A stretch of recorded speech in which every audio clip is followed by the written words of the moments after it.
Coming up on Mountain News at 6, families could be stranded for several more days in one eastern Kentucky county due to floodwaters. And could changes be coming to the way folks in the state go about getting their driver's licenses? And we had lots of sunshine today, but how long will the nice weather stick around? Details coming up. Dedicated to eastern and southern Kentucky, this is WYMT Mountain News at 6. Floodwaters continue impacting people in Lesley County tonight. Boats are the only way some folks are able to get in and out or receive much needed supplies. Will Puckett rode along with one of those boat crews today. Well, it's been a week now that many folks who live in the confluence area of Lesley County have been trapped inside their homes or simply unable to access their property. 4 to 5 trips of people on boats every single day, taking in much needed supply ranging from water to dog food. It's the sound of a lifeline that's much needed. Basically now it's transporting people who are working in and out, people who need to get to their dogs, take care of them, feed them, and bringing people back out. Boats loaded down with supplies, all from the community. This day it was hamburgers and mashed potatoes, a sign the people here aren't forgotten. That's it. It shows that there people do care. When you get outsiders coming in, even from different states, that lets people know that they are cared for.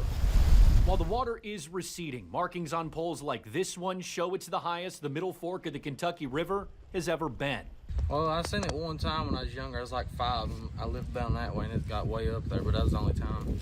While it's not a first-time occurrence for Confluence, without deliveries like these, it could be a different story. If it wasn't for them, it'd probably be pretty rough. We probably had a hard time, but we know how to make it, so. As efforts to reach everyone here continue, minds now turn to how much longer these efforts will be needed, and how can they prevent it from happening again. This is the highest it's ever been in the 53 years I've been here, and it's just presented a lot of problems. Now, while this was all once sitting on top of water, it's now sitting on top of the roadway as it's starting to be seen. They say probably about 3 to 4 to 5 days left until all the water recedes. The worry right now is when it recedes just a little bit and no longer boats are able to access, but still parts of the road covered up and unable to be accessed by vehicle. In Lesley County, Will Puckett, WYMT Mountain News. Will, thank you. Definitely a tough situation there. Now, Confluence is directly impacted by how much water flow is coming in and out of Buckhorn Lake. State Senator Brandon Smith calls it a, quote, senseless, long-term issue that we must address, end quote. He is also appealing to the U.S. Army Corps of Engineers about the need to dredge streams and lakes.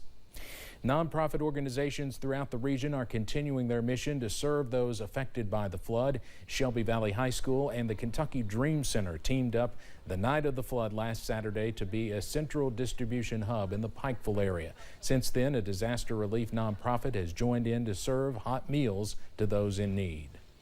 And sometimes comfort food is the way to somebody's heart, just to smile and say, we're here for you. We hear your needs and we want to bless you. They also have essential supplies available for flood victims such as baby formula, cleaning supplies, clothing, and water. They are open from noon until 5. If you are interested in volunteering or donating, you can go to mercychefs.com. They will be here until next weekend.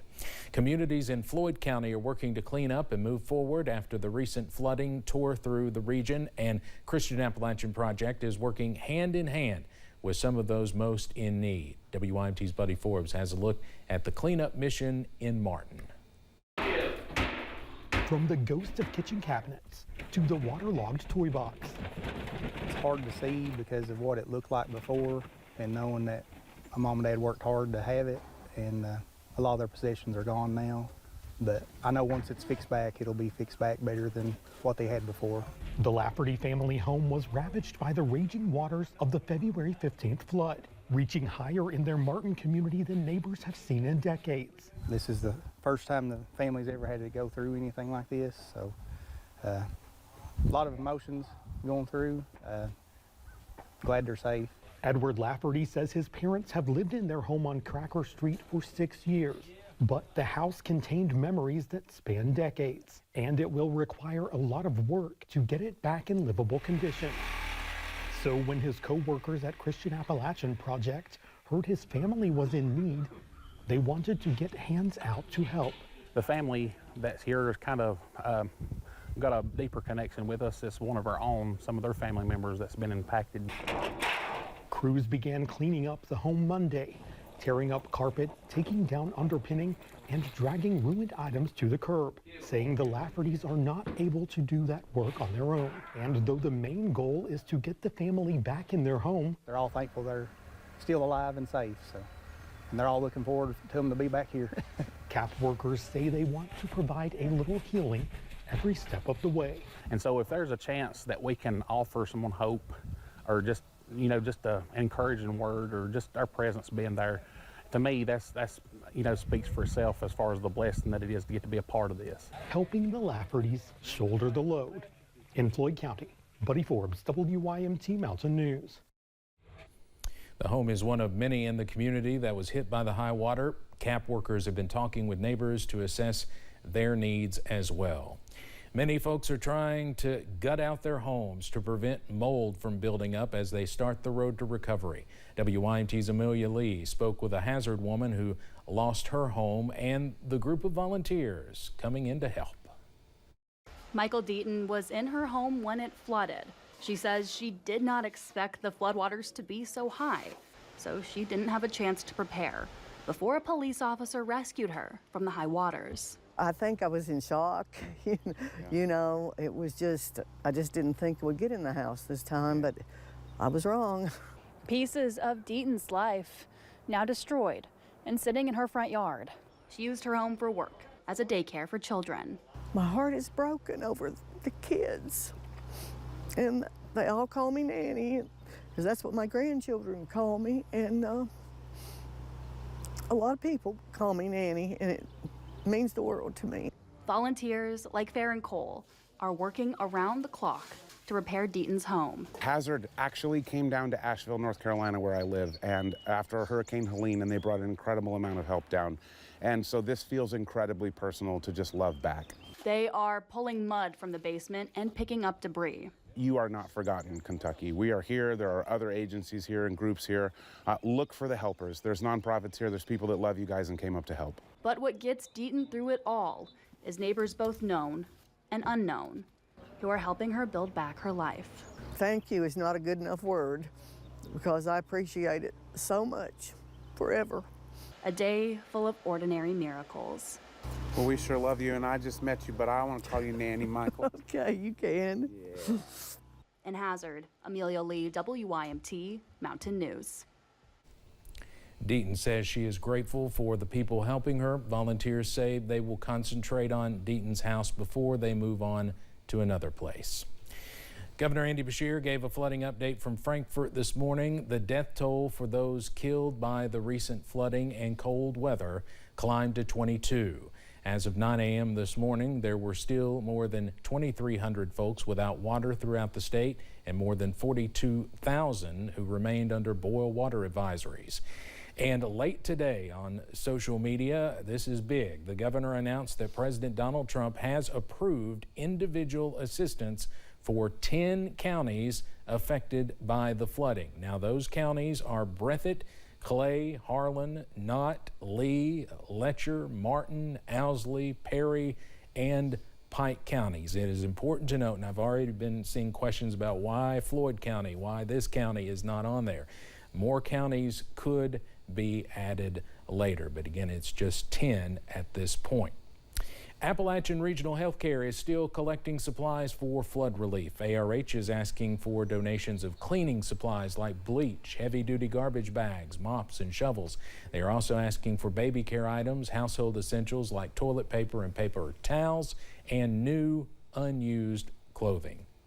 The IRS is offering tax relief for those impacted by winter weather and flooding in Kentucky. Following the federal disaster declaration, anyone who lives or has a business in the state qualifies for the relief. You now have until November 3rd to file various federal, individual, and business tax returns and make payments. If you were affected and receive a late filing or late payment notice, Be sure to call the number on the notice to have the IRS decline the penalty.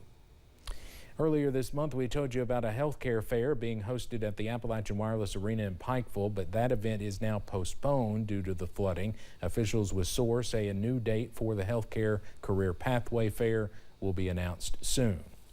Among the many nonprofit organizations helping after the flood is Backroads of Appalachia. I asked Executive Director Eric Hubbard this afternoon to compare this flood to what happened in July 2022. I think there was more people prepared than 2022. I see the resilience again, devastation, but I see our Appalachian grit. I see other communities from outside of our region, where we're like North Carolina, where we helped them in September of last year. They come flooding in, starting to help. So I think that, unfortunately, due to the flooding, that we are becoming better at this. And I don't know if that's a good thing or a bad thing to say, Steve. Hubbard says he's been trying to help counties document flood damage for FEMA. You can learn more about Backroads of Appalachia tonight at 7 o'clock on Issues and Answers.